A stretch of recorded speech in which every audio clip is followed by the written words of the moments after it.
வணக்கம் நண்பர்களே. ஸ்ரீ கிருஷ்ணாவதாரம் சில உண்மைகள், சில விளக்கங்கள்.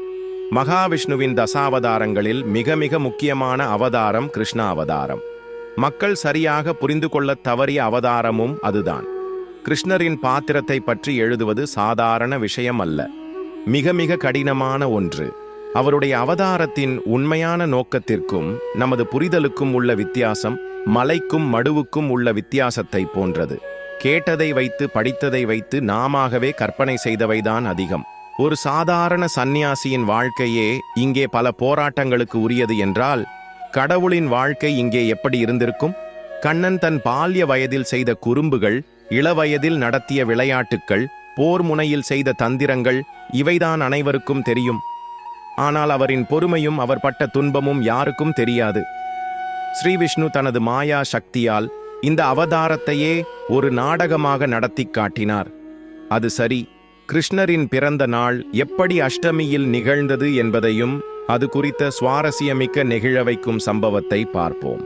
அஷ்டமி, நவமி என்று இரு திதித் தேவதைகள் இருவருக்கும் மிகுந்த கவலை. தங்களை யாருமே நற்காரியங்களுக்காக கண்டுகொள்வதில்லை என்பது அவர்களது மனக்குறை. இதை யாரிடம் சொல்லி மீட்சி பெறலாம் என்று சிந்தித்து உலக உயிர்களின் குறை போக்கும் மகாவிஷ்ணுவிடமே சரணடைந்தனர். மகாபிரபோ, எங்கள் நிலையை எண்ணி பாருங்கள் சுவாமி. அஷ்டமியாகிய என்னையும் நவமியாகிய இவளையும் யாருமே நன்னாளாக கண்டுகொள்வதில்லை. சுபகாரியங்களில் ஒதுக்கி வைத்து விடுகிறார்கள். இந்த வேதனையை எங்களால் தாங்க முடியவில்லை. இத்துன்பம் போக்க வல்லவர் நீங்களல்லவோ என்று இறைஞ்சி நின்றனர். மகாவிஷ்ணுவும், கவலை வேண்டாம், உங்கள் குறை தீர வழி செய்தருள்வேன் என்றாராம்.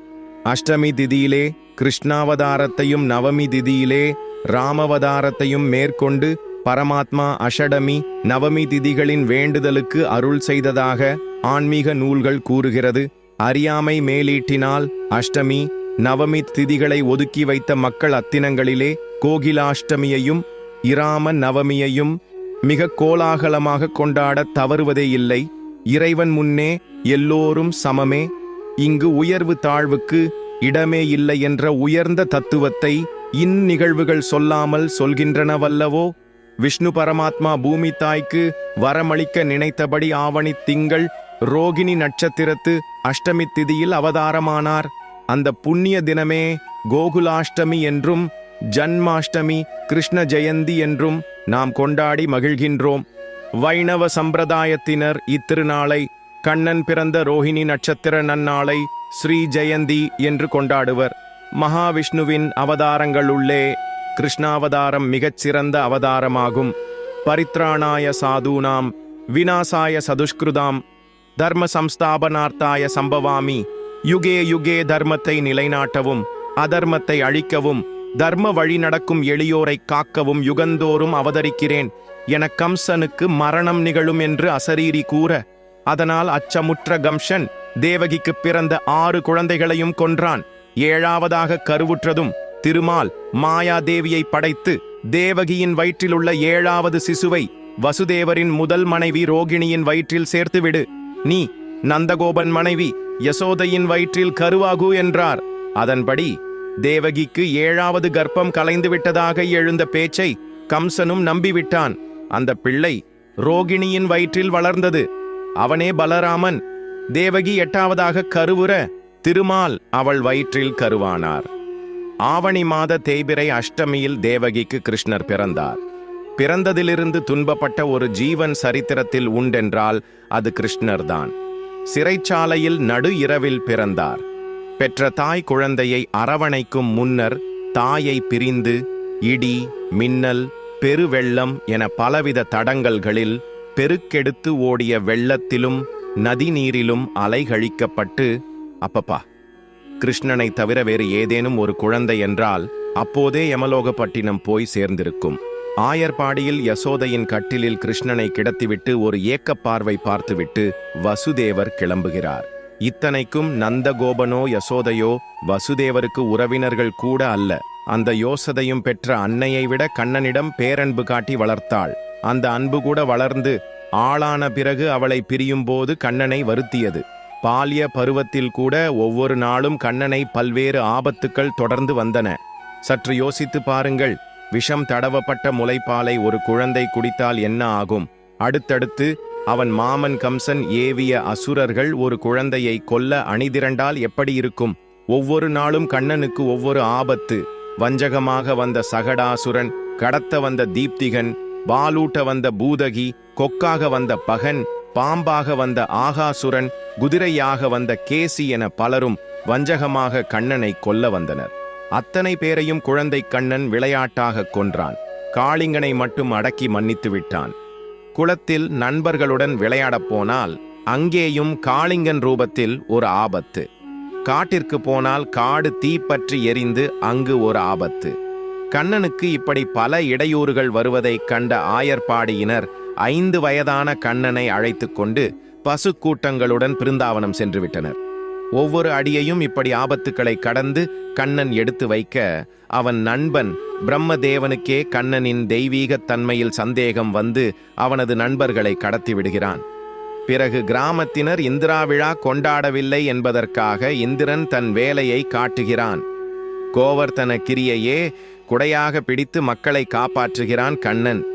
அடுத்து கோபியர்களுடன் அவன் கொண்டிருந்த நட்பு மிக மிக தவறாக புரிந்து கொள்ளப்பட்டதும் விமர்சிக்கப்பட்டதும் இதுதான். உருவமில்லாத இறைவன் ஆன்மாக்களுக்கு அருள் புரியும் பொருட்டே பல வடிவங்களில் தோன்றி அருள் புரிகிறான். இறைவனுக்கும் ஆன்மாக்களுக்கும் உள்ள தொடர்பு ஆத்ம பந்தம் ஒன்றே என்ற தெளிவான புரிதலுடன் ராசலீலை என்னும் நிகழ்வை அணுகுதல் வேண்டும். இந்த கோபியர்கள் வேறு யாரும் அல்ல, வேதங்களில் உள்ள மந்திரங்களே என்று பாகவதம் தெளிவாக எடுத்து உரைகிறது. கண்ணனின் ராசலீலையின் மிகப்பெரிய ரசிகர் யார் தெரியுமா? நம்ம தலைவர் சிவபெருமான் தான். ஆயர்பாடியில் யசோதையின் கட்டிலில் கிருஷ்ணனை கிடத்திவிட்டு ஒரு ஏக்க பார்வை பார்த்துவிட்டு வசுதேவர் கிளம்புகிறார். இத்தனைக்கும் நந்தகோபனோ யசோதையோ வசுதேவருக்கு உறவினர்கள் கூட அல்ல. அந்த யோசதையும் பெற்ற அன்னையை விட கண்ணனிடம் பேரன்பு காட்டி வளர்த்தாள். அந்த அன்பு கூட வளர்ந்து ஆளான பிறகு அவளை பிரியும் போது கண்ணனை வருத்தியது. சராசரி மனிதர்களை ஆட்டி படைக்கும் காமம், குரோதம், பேராசை, மாயை, அகந்தை என அத்தனை குணங்களும் கண்ணனுடன் ராசலீலையில் பங்கேற்றவர்களுக்கு தொலைந்தது. பரமாத்மாவுடன் ஜீவாத்மா கலக்கும் இதில் பாலினத்துக்கே வேலை இல்லை. ஆனால் இன்று வரை ராசலீலைக்காக கிருஷ்ணர் தவறாக விமர்சிக்கப்பட்டு வருகிறார். இத்தனைக்கும் ராசலீலை புரிந்த போது கிருஷ்ணரின் வயது என்ன தெரியுமா? 10. பரமாத்மாவை தேடும் ஜீவாத்மாவின் தேடல் இது என்று. ராசலீலையின் உண்மையான அர்த்தம் இதுதான். இது எல்லாவற்றையும் விட கொடுமை என்ன தெரியுமா? கிருஷ்ணனுக்கு 14 வயது ஆகும்போதுதான் தெரிந்தது தன் பெற்றோர் தன்னை பெற்றவர்கள் இல்லை, வளர்த்தவர்களே என்பது. அதற்கு பிறகு பிருந்தாவனத்தில் இருந்து மதுராவுக்கு சென்ற பின் அவன் தாய்மாமன் கம்சனிடம் நேருக்கு நேர் மல்லு கட்ட வேண்டியிருந்தது. கம்சனை கொன்று அவனது தாத்தாவிடம் ஆட்சியை ஒப்படைத்த பின்னர் அவனது அறையில் தனிமையில் அமர்ந்து அவன் தாய் யசோதை அவனுக்கு சோறூட்டியதை நினைத்துக் கொள்வானாம். அடிக்கடி உத்தவர் மூலம் அவன் பெற்றோர்களுக்கும் கோபிகைகளுக்கும் ராதைக்கும் கடிதம் எழுதி அனுப்புவானாம். அவர்களுடன் அவன் மீண்டும் சேர விரும்பினாலும் அது முடியாது என்பதே யதார்த்தம். அவன் ராஜவம்சத்தில் ஒரு சத்திரியனாக பிறந்த போதும் அவனை மாடு மேய்ப்பவன், பால்காரன் என்றே பல அரசர்கள் விழித்து வந்தனர், கேலி செய்தனர். எல்லாவற்றையும் புன்னகையோடு ஏற்றுக்கொண்டான். மதுராவில் ஜராசந்தனுடன் நடந்த போர் மர்மம் மிகுந்தது. ஜராசந்தனை கண்ணன் பிறகு வெற்றி கொண்டாலும் மதுராவில் நடைபெற்ற போரில் கண்ணன் பின்வாங்கியது போரில் புறமுதுகிட்ட கோழை என்று அவனை அழைக்க காரணமாகியது. கடவுளின் அவதாரத்திற்கு கோழைத்தனமா? ஒருபோதும் இல்லை. தனது தாய் வழி சொந்தங்கள் மதுராவின் அரசாட்சிக்கு கண்ணன் ஆசைப்படுகிறான் என்றுதான் அவன் நினைத்தான். ஜராசந்தனுடன் மதுராவில் நடந்த போர் ஒரு வகையில் நல்லதுதான். அதனால்தான் துவாரகையில் அவன் தன் சாம்ராஜ்யத்தை நிறுவ முடிந்தது.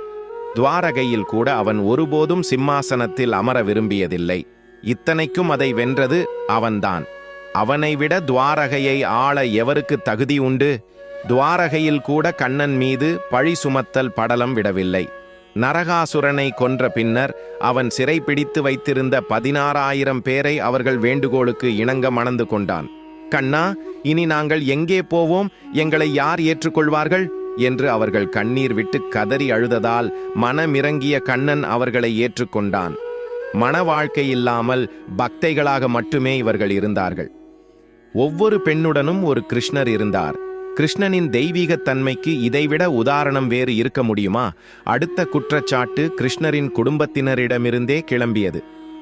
சத்யபாமாவின் தந்தை சத்ரஜித்திடம் இருந்த சியமந்தக மணி தொலைந்து போக கண்ணன்தான் திருடிவிட்டான் என்று அவன் குடும்பத்தினரே குற்றம் சுமத்தினர். இதில் கொடுமை என்னவென்றால், சகோதரன் பலராமன் கூட இந்த குற்றத்தை கண்ணன் மீது சுமத்தினான் என்பதே. சியமந்தக மணியை திருடியவனை கண்டுபிடித்து அந்த மணியை மீட்கும் வரை கண்ணன் ஓய்வு உறக்கம் கொள்ளவில்லை. சிசுபாலன் போன்றோர் கண்ணன் மீது அவதூறு கிளப்பிய போது அதை புன்னகையுடன் எதிர்கொண்டவன் தன் சொந்தங்களே தூற்றிய போது கலங்கித்தான் போனான்.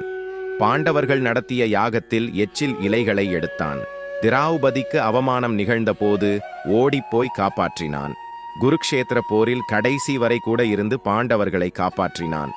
கடைசியில் அவனுக்கு கிடைத்தது நன்றி மறந்தோரின் சுடு சொற்களே. தன் மகனை அஸ்வத்தாமன் கொன்றபோது திராவுபதி, இதற்கு நீயும் உடந்தைத்தானே என்று கண்ணனை பார்த்து கோபம் கொப்பளிக்க கேட்டாள். எத்தனை பெரிய குற்றச்சாட்டு! ஆண்டாண்டு காலம் அவர்கள் உடனிருந்து அவர்களை எத்தனையோ ஆபத்துக்களிலிருந்து காத்ததற்கு எத்தனை பெரிய பரிசு!